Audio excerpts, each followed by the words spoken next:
नमस्कार, नमस्ते बिहार में राहुल ओझा आपके साथ। नमस्ते बिहार में हूं आपके साथ शिप्रा झा। मसौढ़ी से बड़ी खबर है, जहां विधायक रेखा देवी पर एफआईआर दर्ज हुई है। मसौढ़ी प्रशासन ने प्राथमिकी उन पर दर्ज कराई है। सेक्टर मजिस्ट्रेट ने मामला दर्ज कराया है। चुनाव आचार संहिता उल्लंघन का इनके ऊपर आरोप है। बिना अनुमति के मतदान केंद्र में जाने का आरोप इनके ऊपर है, जिसको लेकर के एफआईआर दर्ज की गई है। बॉडीगार्ड के साथ हंगामा करने का आरोप इनके ऊपर है। तो मसौढ़ी से खबर बता रहे हैं, जहां पर सेक्टर मजिस्ट्रेट ने मामला दर्ज कराया है। चुनाव आचार संहिता उल्लंघन से जुड़ा हुआ यह पूरा मामला है और बताया जा रहा है कि बॉडीगार्ड के साथ हंगामा करने का इनके आरोप है। धर्मेंद्र हमारे साथ फोन लाइन पर हैं। धर्मेंद्र, रेखा देवी पर एफआईआर दर्ज हुई है, पूरा मामला क्या है?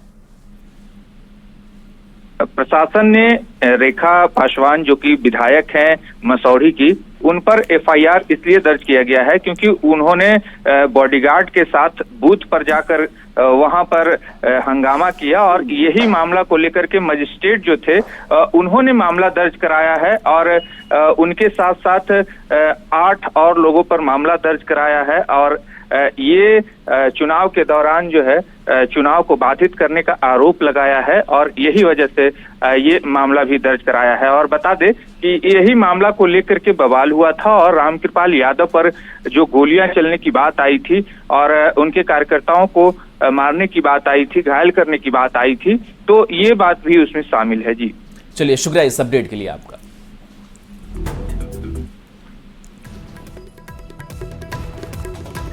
तो मसौढ़ी से आपको इस वक्त की बड़ी खबर बता रहे हैं, जहां मतदान केंद्र पर हंगामा करने का आरोप लगा है रेखा पासवान पर और इसी मामले में उन पर एफआईआर दर्ज की गई है।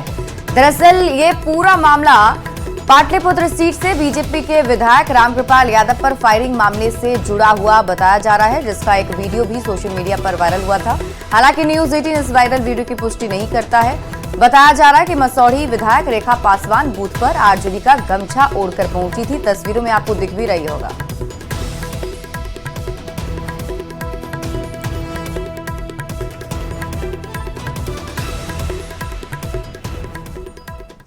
बीजेपी प्रत्याशी रामकृपाल यादव के काफिले पर फायरिंग की घटना के बाद से ही बिहार की सियासत सुलग गई है।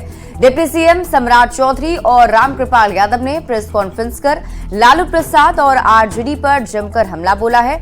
तो सम्राट चौधरी ने फायरिंग की घटना को लोकतंत्र का काला अध्याय बताया। डिप्टी सीएम ने कहा कि आरजेडी गुंडों के बल पर चुनाव जीतने की कोशिश कर रहा है। तो वहीं लालू प्रसाद बिहार को 2005 से पहले वाले समय में ले जाना चाहते हैं। तो रामकृपाल यादव ने आरोप लगाया कि बूथ के अंदर आरजेडी विधायक ने घुसकर हंगामा किया था और इसी की जानकारी लेने वो तिनेरी गांव पहुंचे थे, जहां 20 से 25 लोगों की भीड़ ने उनके काफिले पर फायरिंग कर दी थी।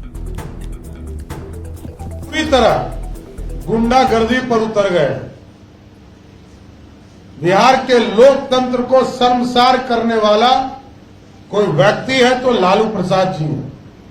लालू प्रसाद जी का पूरा परिवार है जो हिंसे के बल पर चाहता है कि हम चुनाव जीत ले। ये अत्यंत ही दुर्भाग्यपूर्ण है। और स्वयं रामकृपाल जी पर गोली चलाने का काम लालू प्रसाद के गुंडों ने किया। इससे बड़ा शर्मसार कुछ नहीं हो सकता। पुलिस इसकी जांच कर रही है, एसआईटी का भी गठन किया गया है और एक एक पर कार्रवाई करने का काम किया जाए।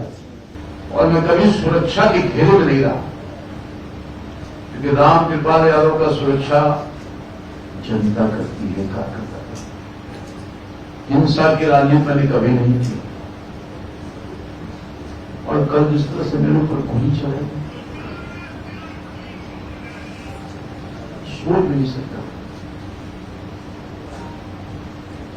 जानलेवा हमला किया गया, मेरे कार्यकर्ताओं को मारा गया। ये क्या हो रहा है? और लगातार अटैक हो रहा है। मैंने देख चुका, कहां है? बचाइए हमारे कार्यकर्ताओं को। मैंने प्रशासन को भी कहा है, बचाइए हमारे कार्यकर्ताओं को। कसूर यही है कि वो भारतीय जनता पार्टी को वोट करता है, मोदी जी को वोट करता है, कमर को बटन दबाता है, अपने इस अदना से सेवक को सेवा का मौका देता है। यही तो कसूर है। लोकसभा चुनाव को लेकर किए गए ज्यादातर एग्जिट पोल में एनडीए को प्रचंड बहुमत मिलता हुआ दिख रहा है। एग्जिट पोल के अनुमान से जहां एनडीए के नेता खुश हैं, वहीं इंडिया गठबंधन के नेताओं ने सवाल खड़ा किया है।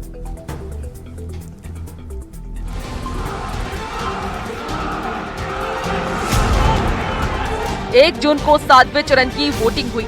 शाम 6 बजे वोटिंग की प्रक्रिया थमने के आधे घंटे के बाद तमाम चैनलों और सर्वे एजेंसियों का एग्जिट पोल आना शुरू हो गया। चंद घंटों के अंदर एग्जिट पोल के अनुमानों में ये साफ हो गया कि देश में एक बार फिर एनडीए की सरकार बनने जा रही है।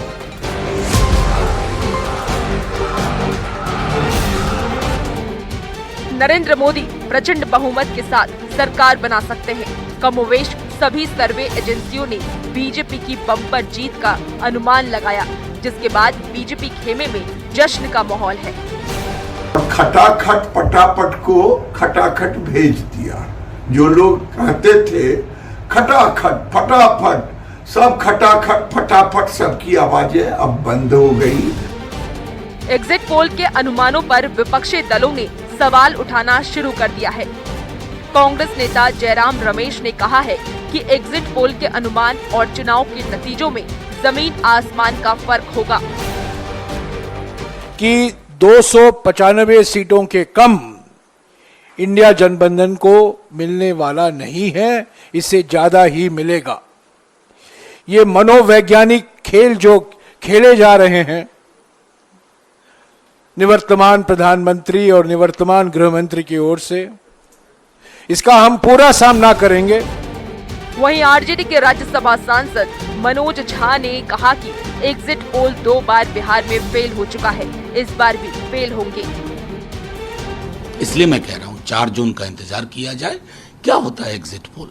बिहार के संदर्भ में 2 बार अब हमने देखा है, मुंह की खानी पड़ी सबको, तो वैसा ही कुछ होगा 4 जून। एग्जिट पोल पर कांग्रेस और आरजेडी जैसी पार्टियों की तरफ से उठाए जा रहे सवाल पर बीजेपी प्रवक्ता शहनवाज हुसैन ने तंज कसा है। शहनवाज हुसैन ने कहा है कि कांग्रेस नेता चुनाव नतीजों से पहले राहुल गांधी की फेस सेविंग में लगे हुए हैं। कांग्रेस पार्टी अपने युवराज की फेस सेविंग में लगी है। 4 दिन तक उनकी फेस सेविंग कर पाएगी। 4 तारीख तक ही 1 को वोटिंग हुआ। 3 दिन तक चर्चा में रहने के लिए उन्होंने इंडी अलायंस की बैठक की। ये कहानी कोई नई नहीं है। हर साल और हर चुनाव के बाद यही होता है। जिन पार्टियों के खिलाफ एग्जिट पोल के अनुमान आते हैं वो एग्जिट पोल को गलत बता देते हैं, और जिनके पक्ष में अनुमान आता है वो खुशी जताने लगते हैं। Bureau report, news 18।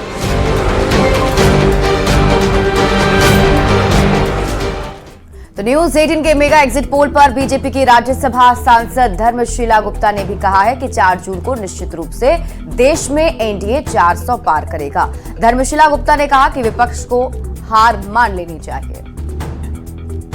मेरा विश्वास है कि हम देश में 400 पार और बिहार में 40 पार करेंगे। 40 सीट हम एनडीए गठबंधन के जीतने जा रहे हैं। इंडी गठबंधन तो अपनी हार मान चुकी है और परेशान है, बौखलाहट में अनाप शनाप बोल रहे हैं।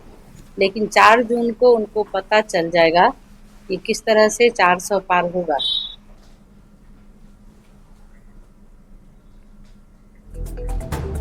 झारखंड में चुनावी रण तो खत्म हो गया, लेकिन एग्जिट पोल ने प्रदेश का सियासी पारा हाई कर दिया है।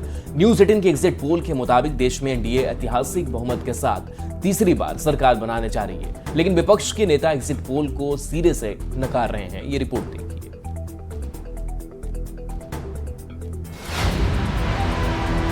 नतीजों का आकलन, छिड़ा सियासी रण। चुनाव में मोदी का डंका, विपक्ष करे शंका। देश में फिर एक बार मोदी सरकार। झारखंड की सियासत में तेज हुई तकरार।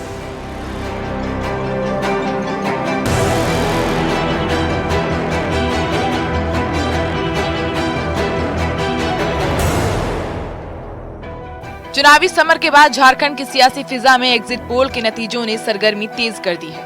न्यूज़ 18 के सबसे सटीक नतीजे सामने के आए। प्रदेश में पक्ष और विपक्ष में जुबानी जंग छिड़ गई। दरअसल न्यूज़ 18 के एग्जिट पोल के मुताबिक झारखंड की 14 सीटों में से बीजेपी को 9 से 12 सीट मिल सकती है, तो वहीं इंडिया अलायंस को 2 से 5 सीटें मिल सकती हैं। न्यूज 18 के एग्जिट पोल के हिसाब से देश में एक बार फिर मोदी की सरकार बनने जा रही है, वो भी ऐतिहासिक बहुमत के साथ। लिहाजा एनडीए के नेता गदगद नजर आ रहे हैं। तो वहीं दूसरी ओर इंडिया अलायंस के नेता इन नतीजों को सिरे से नकार रहे हैं और दावा कर रहे हैं कि देश में इंडिया अलायंस के खाते में 295 सीटें आएंगी। माननीय मोदी जी विश्व के सबसे बड़े कम्युनिकेटर हैं, सबसे बड़े ट्रेंड सेटर हैं और सबसे बड़े आइकॉन हैं। आज सारे एग्जिट पोल यही कर रहे हैं। अब तो चुनाव खत्म हो गया ना, किसी को प्रभावित करने की आवश्यकता नहीं है, ना मोदी जी को खुश करने की आवश्यकता है। जनता ने जो वोट दिया है वही एग्जिट पोल एक ट्रेंड सेट कर रहा है। तो हमें लगता है कि इस बार जनता 2004 की पुनरावृत्ति करने जा रही है, क्योंकि मुद्दे पे जनता ने मत देने का काम किया है। तो हमें लगता है कि सर्वे जिस परिस्थिति में भी हुआ हो, लेकिन इंडिया अलायंस 295 प्लस आने जा रही है। मैं समझता हूँ कि एग्जिट पोल जो मीडिया ने दिखाया है, चैनलों ने दिखाया है, तो मुझे लगता है कि करीब करीब ठीक ही नजर आता है। झारखंड में 2019 में भी चुनावी नतीजे कुछ इसी तरह थे। 2019 में बीजेपी ने प्रदेश में विपक्ष को करारी शिकस्त दी थी और 11 सीट पर कमल खिलाने में पार्टी कामयाब हुई थी। एक सीट सहयोगी आजसू के नाम हुई और इस बार भी न्यूज 18 का एग्जिट पोल यही इशारा कर रहा है कि झारखंड में एनडीए की बम्पर जीत होने वाली है। Bureau report, news 18।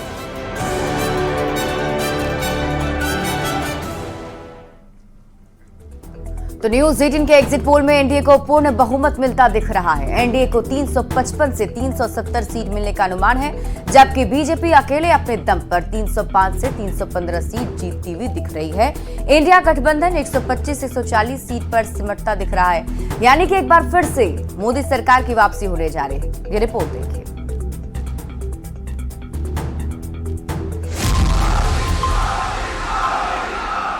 2024 लोकसभा चुनाव अपने आखिरी पड़ाव पर है। मतदाताओं ने 542 उम्मीदवारों की सियासी तकदीर सील कर दी है। एक सीट बीजेपी पहले ही निर्विरोध जीत चुकी है। क्या पीएम मोदी हैट्रिक लगाएंगे? क्या बीजेपी 370 का आंकड़ा पार कर पाएगी?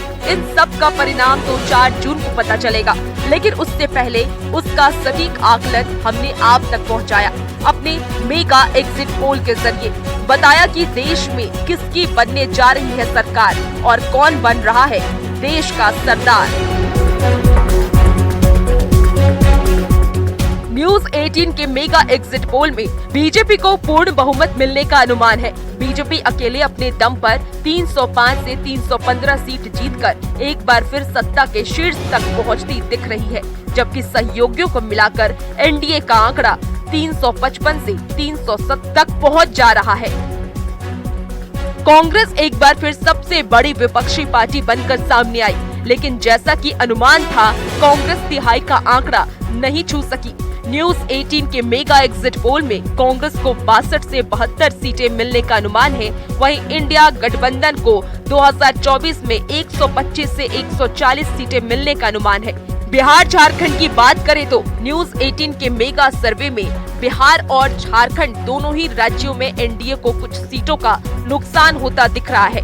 बिहार में बीजेपी को 13 से 16 सीट मिल सकती है, जबकि एनडीए की बात करें तो एनडीए को न्यूज 18 के मेगा सर्वे में 31 से 34 सीटें मिल रही हैं। इंडिया अलायंस की बात करें तो इंडिया अलायंस को 6 से 9 सीट मिलने का अनुमान है। न्यूज 18 के सर्वे में कांग्रेस जहां पर 2019 में थी, वहीं पर दिख रही है। कांग्रेस को 0 से 1 सीट मिलने का अनुमान है। 2019 में किशनगंज सीट पर कांग्रेस को जीत मिली थी। न्यूज 18 के मेगा सर्वे के मुताबिक झारखंड में एनडीए को 9 से 12 सीट मिलने का अनुमान है।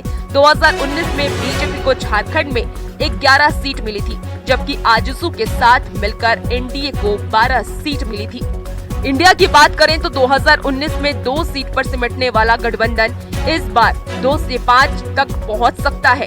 मतलब न्यूज 18 के मेगा एग्जिट पोल के मुताबिक बिहार और झारखंड में एनडीए को कुछ सीटों के नुकसान का अनुमान है, लेकिन पूरे देश में एक बार फिर मोदी लहर चलती दिख रही है और प्रचंड बहुमत के साथ पीएम मोदी की तीसरी बार प्रधानमंत्री बनने का रास्ता बनता दिख रहा है। Bureau report, news 18। और इस बीच दिल्ली से बड़ी खबर है, जहां आज प्रेस कॉन्फ्रेंस निर्वाचन आयोग करने वाला है। दोपहर 12:30 बजे ये प्रेस कॉन्फ्रेंस होगी। मतगणना की तैयारियों की जानकारी चुनाव आयोग की तरफ से दी जाएगी। तो कल बारी अब मतगणना काउंटिंग की है और ऐसे में चुनाव आयोग ने पूरी तैयारी की है। निर्वाचन आयोग दोपहर 12:30 बजे प्रेस कॉन्फ्रेंस करने जा रहा है, जिसमें मतगणना की क्या तैयारी है, किस तरीके से इंतजाम किए गए हैं, कैसे रिजल्ट आएगा, इन तमाम मुद्दों पर आज जानकारी प्रेस कॉन्फ्रेंस कर दी जानी है।